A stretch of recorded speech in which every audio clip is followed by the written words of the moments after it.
الحمد لله رب العالمين والصلاة والسلام على سيدنا محمد وعلى آله وصحبه أجمعين أما بعد فليتبري சகோதரர்களே அல்லாஹ்வுடைய அளப்பெரும் கிருபையினால் புனிதமான ரமலான் மாதத்தில் பகல் காலங்களில் நோன்பு வைக்கவும் இரவு நேரங்களில் நின்று வணங்கவும் அல்லாஹ் யாவருக்கும் தௌஃபீக் செய்தான். அல்லாஹ் நம்முடைய நோன்புகளையும் நம்முடைய இரவு வணக்கங்களையும் நம்முடைய தான தர்மங்களையும் ஏனைய இபாதத்துகளையும் தன் அருள் கொண்டு அங்கீகரித்துக் கொள்வானாக. நம்மில் ஏற்படக்கூடிய குறைகள், குற்றங்கள், பிழைகள், கவனக்குறைவுகள், மறதிகள், பாவங்கள் அனைத்தையும் அல்லாஹ் மறைத்து மன்னித்து தருவானாக. அல்லாஹ் நமக்கு ஏற்படக்கூடிய எல்லா விதமான நோய்களிலிருந்தும் கஷ்டங்களிலிருந்தும் பாதுகாப்பு தந்து வருவானாக. அல்லாஹ் நம் யாவருக்கும் நீண்ட ஆயுளையும் நிறைவான ஆரோக்கியத்தையும் கடனில்லாத கவலை இல்லாத நிம்மதியான வாழ்வையும் அல்லாஹ் நம் யாவருக்கும் நசீபாக இருப்பானாக. ஆமீன். துணியத்திற்குரியவர்களே, அனுதினமும் ஓதப்படக்கூடிய குர்ஆனுடைய வசனங்களில் நம் சிந்தனைக்கு ஒரு சில வசனங்களை நாம் பார்த்து வருகிறோம். அந்த அடிப்படையில் இன்றைக்கு சூரத்துல் அன்பியா ஓதப்பட்டது, அதைத் தொடர்ந்து சூரத்துல் ஹஜ் ஓதப்பட்டது, அதைத் தொடர்ந்து சூரத்துல் முஃப்லிஹூன் ஓதி முடிக்கப்பட்டு சூரத்துல் நூரில் சில ஆயத்துகள் ஓதி முடிக்கப்பட்டது. அல்லாஹ் தஆலா இந்த அத்தியாயங்களில் நிறைய விஷயங்களை நம்முடைய கவனத்திற்கு தருகிறார். இதில் ஹஜ்ரத் யூனுஸ் அலைஹிஸ்ஸலாம் அவருடைய நிகழ்வு இருக்கிறது, நாம் அறிந்திருக்கிறோம். ஹஜ்ரத் யூனுஸ் அலைஹிஸ்ஸலாம் அவர்கள் மீன் வயிற்றில் விழுங்கப்பட்டு இந்த மீன் வயிற்றுக்குள் இருந்து லா இலாஹ இல்லா அன்த சுப்ஹானக இன்னி குன்து மினல் ஸாலிமீன் என்ற தஸ்பீஹை அவர்கள் ஓதினார்கள். அப்படி அந்த தஸ்பீஹை யாரெல்லாம் ஓதுகிறார்களோ அவர்களுக்கும் நாம் வெற்றியை கொடுப்போம் என்று அல்லாஹ் சொல்கிறார்.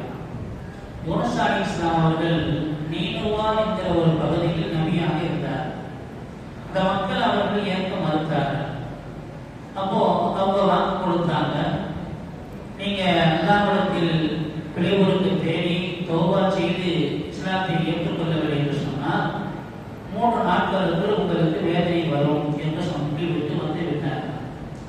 இப்போ ஒரு நாள் ஆச்சு, 2 நாள் ஆச்சு, 3ஆவது நாள் ஆகும் பொழுது மேகமெல்லாம் ஒன்று கூடி வருது. இந்த மக்கள் யூனுஸ் அலைஹிஸ்ஸலாம் சொன்னதை போல வேதனை இழந்து போகிறது என்று பயந்தவர்கள் எல்லோரும் ஒன்று கூடி அல்லாஹ்விடத்தில் பாவ மன்னிப்பு தேடினார்கள். அல்லாஹ் அந்த வேதனையை நிப்பாட்டினார். யூனுஸ் அலைஹிஸ்ஸலாம் அவர்கள் 3 நாள் கழித்து அந்த நீனுவா பகுதியில் இருந்து ஆடு மேய்த்து கொண்டு வந்த ஒரு ஆட்டினை இன்னும் அந்த மக்களை பற்றி கேட்கிறார். அல்லாஹ்வுடைய வேதனை வந்துச்சா? இல்லை, அந்த மக்கள் எல்லாம் நல்லா இருக்கிறாங்கன்னு சொன்ன உடனே யூனுஸ் அலைஹிஸ்ஸலாத்துக்கு ஒரு புறம் எல்லாம் 3 நாள்ல வேதனை இருக்கிறதா சொன்னா, நான் 3 நாள் இறக்கலையே என்று சொல்லி அவர்கள் கோபித்துக் கொண்ட நிலையில் கடலுக்குள் செல்கிறார். அல்லாஹ் அவர்களை அழைக்கிறான். வதன்னூனி இந்தஹப முகாதிபன் பகல்ன அல்லன் நக்திர அலைஹி. தன்னூன் என்ற அல்லாஹ் நூன் வயிற்றில், அந்த மீனுக்கு பேர் நூன், நூன் வயிற்றில் நூன் உடையவரே என்று ஹஜ்ரத் யூனுஸ் அலைஹிஸ்ஸலாம் அவர்களை அழைக்கிறார். இப்போ ஒவ்வொரு நபிமார்களுடைய காலத்துக்கு ஒரு சில சட்டங்கள் இருந்துச்சு. யூசுப் அலைஹிஸ்ஸலாம் காலத்தில் என்னன்னு சொன்னா, யாரையும் ஒரு பொருளை திடீர்னு இருந்து அந்த திருடப்பட்ட பொருள் அவர்கிட்ட இருந்துச்சு சொன்னா அவர் பொருளுக்குரியவருக்கு அடிமையா கொடுக்கப்பட்டுவார். இது யூசுப் அலைஹிஸ்ஸலாம் காலத்துல உள்ள சட்டம்.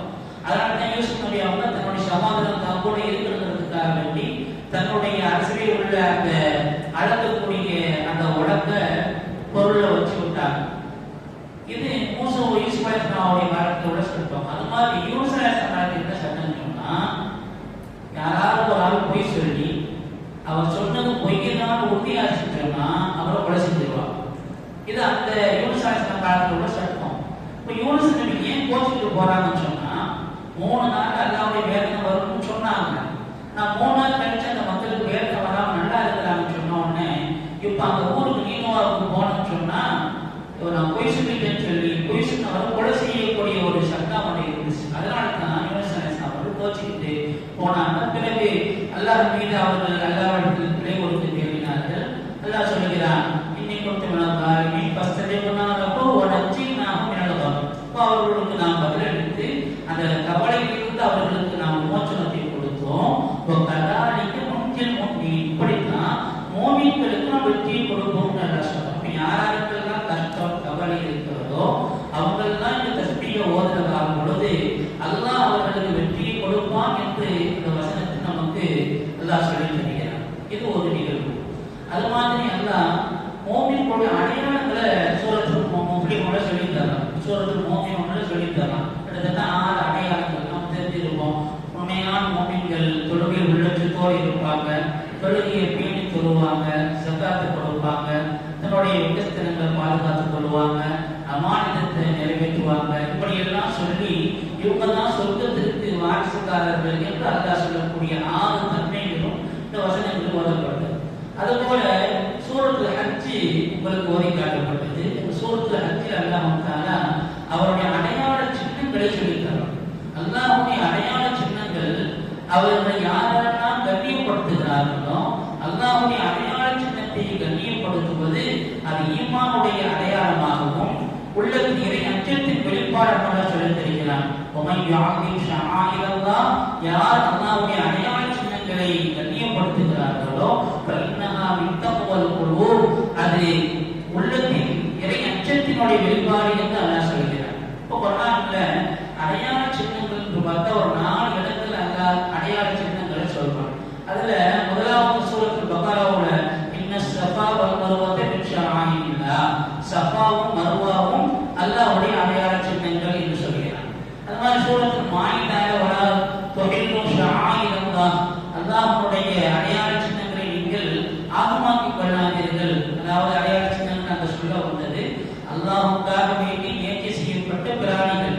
அந்த பிராணிகளை நீங்க என்ன செய்யக்கூடாது, அதை புசித்திடக்கூடாது, அது அல்லாஹ்வுக்காகவே உள்ளது என்று அல்லாஹ் சொல்லியிருக்கிறான். அது மாதிரி வல் புதுன ஜஅல்னாஹா, அது மாதிரி ஒட்டகங்களையும் அல்லாஹ் தஆலா அல்லாஹ்வுடைய அடையாள சின்னம் என்று சொல்கிறான். அடுத்து அல்லாஹ்வுடைய அடையாள சின்னங்களை யார் கண்ணியப்படுத்துகிறார்களோ அது ஈமானுடைய உள்ளத்தில் இறை அச்சத்தின் வெளிப்பாடு என்று சொல்லி இப்படி 4 இடத்துல அல்லாஹ் தன்னுடைய அடையாள சின்னங்களை என்று சொல்கிறான். இப்ப அடையாள சின்னங்கள் மார்க்கத்தில் அடையாள சின்னங்கள் அல்லாஹ்வுடைய ஆலயம் காபா, எல்லா வகையிலும் இருக்கக்கூடிய பள்ளி வாசல்கள், சொல்லப்படக்கூடிய வாக்கு தொழுகை, இவைகள் எல்லாம் அல்லாஹ்வுடைய அடையாள சின்னங்கள். இந்த அடிப்படையில் அந்த அடையாள சின்னங்களை நாம் கண்ணியப்படுத்துவது நம் ஈமானின் இறை அச்சத்தின் வெளிப்பாடு என்று குர்ஆன் சொல்வதையும் நாம் கவனித்துக் கொள்ள வேண்டும். இது ஸஃபா மர்வா அல்லாஹ்வுடைய அடையாள சின்னங்கள் என்று சொல்லிவிட்டு சொல்கிறான் அல்லாஹ் பலா துனாஹ அலைஹின் யத்தவஃப பிஹிமா, அந்த ரெண்டையுமே நீங்க தவாப் செய்வதனால குற்றம் இல்லை என்று சொல்றான். ஹஜ்ஜுக்கு போனவங்களுக்கு தெரியும் ஸஃபா மர்வா மத்தியில் தும்பல் வருவது இது எல்லாமே நமக்கு மார்க்கத்தில் அகமாக செய்யப்பட்ட வேண்டிய கடமையாக இருக்கக்கூடிய செயல்பாடுகள், ஹஜ் உம்ராவுடைய விஷயங்கள். இப்போ அல்லாஹ் இந்த இடத்துல நீங்கள் அந்த ரெண்டையும் தவாப் செய்வது குற்றம் இல்லை என்று சொல்கிறார். என்ன காரணம்? ஒண்ணு, அந்த இடத்துல நீங்க ரெண்டையும் தவாப் செய்யுங்கன்னு சொல்லணும், இல்லை செய்ய வேண்டாம்னு சொல்லணும். செய்வதனால் குற்றம் இல்லை என்று சொல்ல காரணம், அரபியர்கள் அக்காலத்தில் இருந்த பல தெய்வங்களை கடவுளாக வழங்கி வந்து சொன்னாங்க. அப்படி ஒவ்வொரு இடத்துக்கும் ஒரு சிலைகளை அவர்களுடைய கடவுளாக வைத்திருந்தார். அதுல காபாக்குள்ள பொகல் என்ற ஒரு சிலை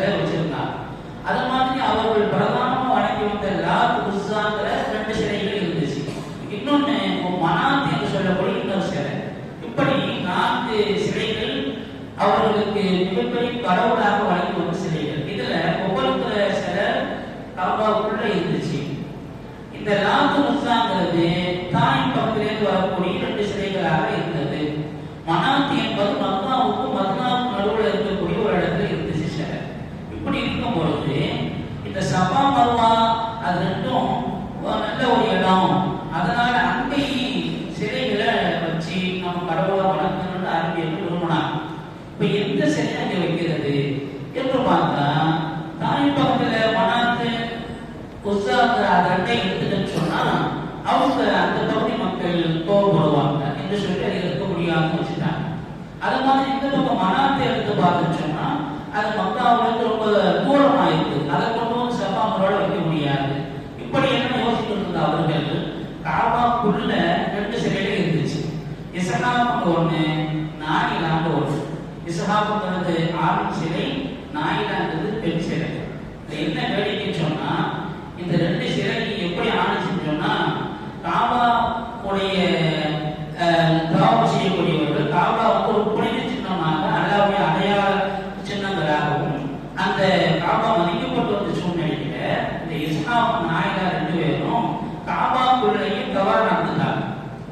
பெரும் பாவத்தை காபாக்குள்ளேயே செஞ்சனால அல்லாஹ் 2 பேரையும் கல்லாக்கினார். சிறையாக்கப்பட்டவங்க 2 பேரும் எதனால் பாவம் பெரும் பாவத்தை காபாக்குள்ளேயே செஞ்சனால அல்லாஹ்வுடைய தண்டனை வந்து 2 பேரும் கல்லாக்கப்பட்டாங்க.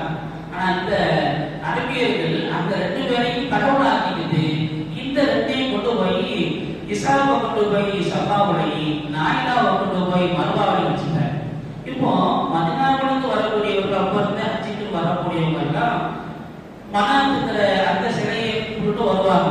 வர்றவங்க காபாவுக்கு மட்டும் வந்துட்டு இந்த சஃபா மர்வா 2 மதீனா வசதி போக மாட்டாங்க. ஏன்னு சொன்னா அங்கே கொண்டு போய் இஸ்ஹாக்குங்கிற சிலையை நாயிலாங்கிற சிலையை வச்சனால நாம கும்பிட்டு வர்ற மனாத்துக்கு கோச்சிக்கிறதுக்கு எடுத்து அங்க போகாம இருந்தாங்க. இப்படி இருந்துச்சு ஆரம்ப காலத்துல.